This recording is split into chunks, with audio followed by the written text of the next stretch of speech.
mouthful, but please be sure to like and subscribe and go check out all of my other Heroes of Might and Magic 5 creatures tier list and towns as well. Getting ready here for Olden Era coming out. Excited for it. Brand new Heroes game. But we are here finishing up my favorite and the best Heroes of Might and Magic game thus far, Heroes 5. Doing the final tier of creatures. And the biggest and best one. Not really. But here we go. Nonetheless, who do we want to start with? Alright, let's start with some, I mean, you can't deny that these fucking lizards are just, the amount of health points and defense that these guys have is the best in the game. Period. Attack-wise, they're actually pretty good too, just because they can also hit multiple targets. And anybody that does attack them takes damage as well. So, like, they are just beefy and devastating for Fortress. Definitely, I would argue they're probably the best tier 7 in the game. Definitely one of the best units in the game. Not necessarily the best of either one, but definitely up there. Yeah, just insane health points and defense, decent attack, and being able to hit multiple targets too. Take damage from meleeing them, so they're crazy good. On the flip side of that, I would honestly say that these bone dragons,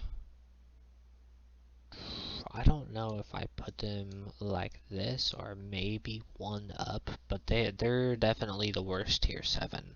And I'm a Necropolis fan. If you have not seen any of my videos, I talk about it all the time. Necropolis is my team for sure. And I know that the bone dragons are terrible.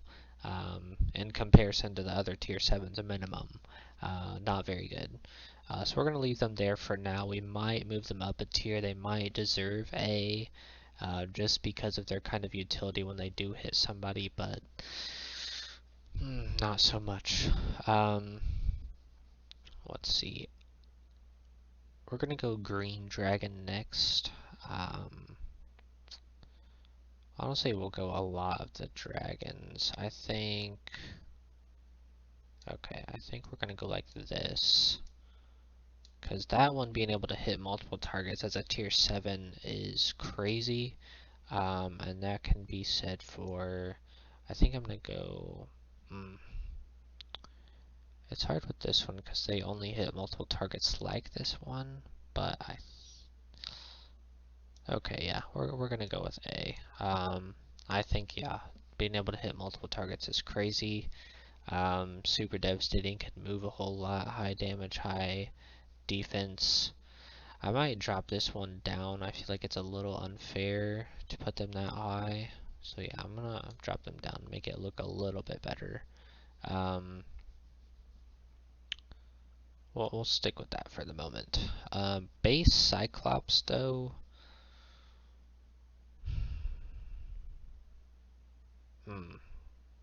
Okay, we're gonna skip them for now. Titans, I think, are definitely overrated. We'll give them the A's just because I do like that it's a tier 7 that's a backline shooter, which they're technically the only one Cyclops can, so long as they have a goblin next to them. But if not, then Titans are the only one that can do that, which I think is super cool, super fun. But honestly, as a tier 7 backline unit, I don't feel like they do enough damage. Like, they just don't. Their defense is there, their attack is not so much. And the utility with the little storm cloud over whoever honestly does not do enough damage either. Like, it's pretty, I don't want to say it's pointless, but it's like, it's just not as devastating as I feel like a tier 7 should be at any point. So they're definitely not super high, definitely not S tier worthy. Now the Devils. The Devils are definitely good. I think I'm gonna go one in each. The biggest reason why this one is up there is just because of the Pit Fiend gate that's instant, and you don't have to wait. Like, you know, all of the other gating, you place the gating thing down, and then you have to wait X amount of turns until that creature comes out, and then that creature stands there and has to wait for its turn. It just spawns. So that one, you know, you just slam down your big ass axe and they already appear, and then they can, you know, take their turn whenever their turn is up. So I think that is huge to spawn in a tier 6 that's one of the best tier 6s in the game. And obviously the devils are very good too, you know, high mobility, high damage, high defense. Definitely nothing bad to say about them. I just think that definitely puts them in S tier and leaves this one behind an A, but still very, very strong A for sure. Angels. Angels, honestly, like, I don't. They're very devastating. They don't have great defense. It's still mid, but they do have a little bit of utility. Okay, we're gonna start with that one in B, and we'll start with this one in B. We're kind of mixing it up.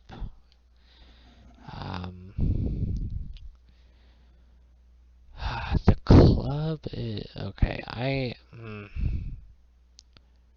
Okay, the laser and the goblin throw, I'll put into S because they are super, super defensive. Their attack is decent. They have possible utility of throwing goblins, and they can hit multiple targets. I think it's worthy. And the blood rage. Okay. Now, the club, though. The club can be insane. Absolutely destroy teams. The problem is it can absolutely destroy your team, too. We have seen that so many times in the dual mode series, so be sure to go check that out, and don't forget to like and subscribe if you are still here for the rest of the dual mode series as well. We're almost done with it. I gotta put him in A. Biggest reason why is just because of that. That club can absolutely destroy enemies, no problem. And that's not even needing luck or blood rage. Now if you add those, then it's even more so, obviously.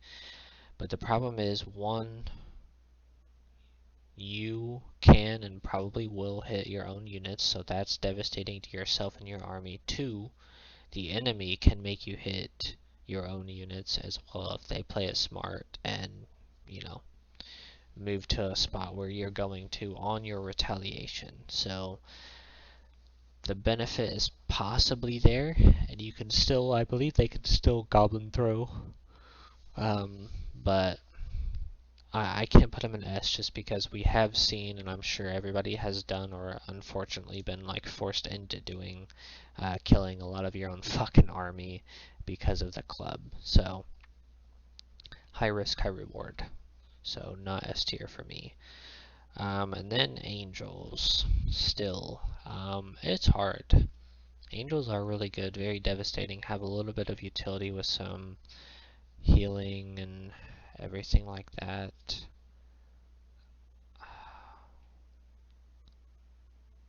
Their defense definitely isn't great. I think they probably have, well, I was going to say they have probably the least amount of defense or hit points as a tier 7, but that would probably be the Bone Dragons.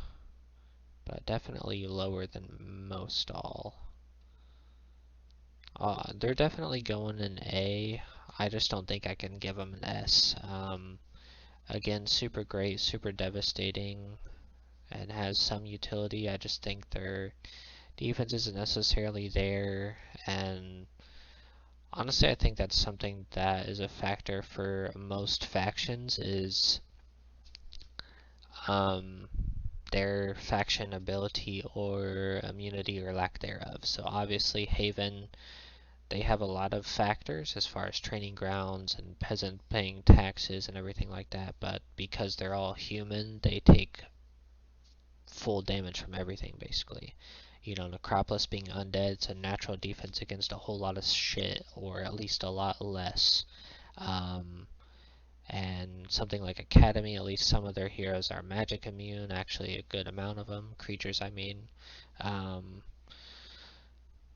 then you go with, you know, Inferno can resist, same with Fortress as far as fire. Sylvan, not so much. Sylvan is the closest thing to humans, obviously, so they're the same, but Sylvan is definitely much more devastating than Haven, for sure. So, yeah, I just think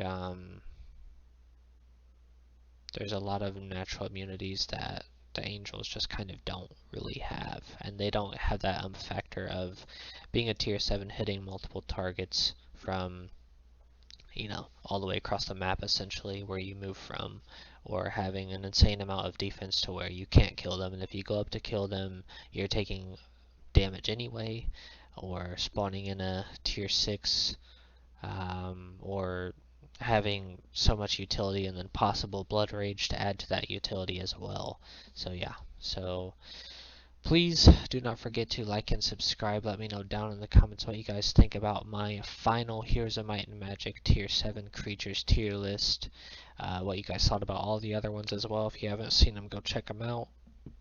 And towns as well, excuse me. And we'll be ready for Heroes of Might and Magic Golden Era. Going to be playing a lot of that. Be sure to check out those videos that I already have thus far.